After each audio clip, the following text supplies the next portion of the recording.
सुप्रभात। मेरा नाम प्राची है। मैं कक्षा 9वीं की छात्रा हूँ। आज मैं आपको अलंकार के बारे में बताना चाहती हूँ।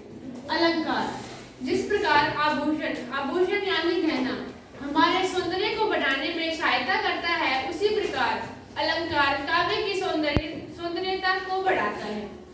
अलंकृति इति अलंकार अर्थात जो सजाए या शोभा बढ़ाए वह अलंकार है। अलंकार के दो भेद होते हैं, शब्दालंकार और अर्थालंकार। शब्द अलंकार जब काव्य में शब्दों के माध्यम से काव्य की सौंदर्य को बढ़ाया जाता है तब वहाँ शब्द अलंकार होता है। शब्द अलंकार में अनुप्रास अलंकार जब काव्य में एक वर्ण की आवृत्ति बार बार होती है तब वहाँ अनुप्रास अलंकार होता है।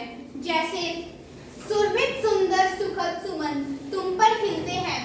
इस काव्य में सु की आवृत्ति बार बार होने के कारण अनुप्रास अलंकार है। यमक अलंकार जब काव्य में एक शब्द की आवृत्ति बार बार होती है तथा उसके अर्थ अनेक होते हैं तब वहाँ यमक अलंकार होता है।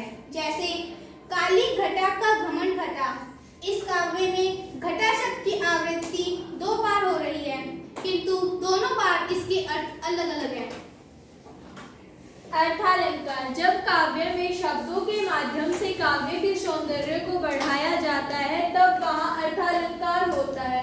अर्थालंकार में उपमा अलंकार वह अलंकार होता है जब किसी व्यक्ति या वस्तु की तुलना किसी दूसरे व्यक्ति या वस्तु से की जाती है। इसके 4 अंग होते हैं, उपमान, उपमेय, वाचक शब्द और साधारण धर्म।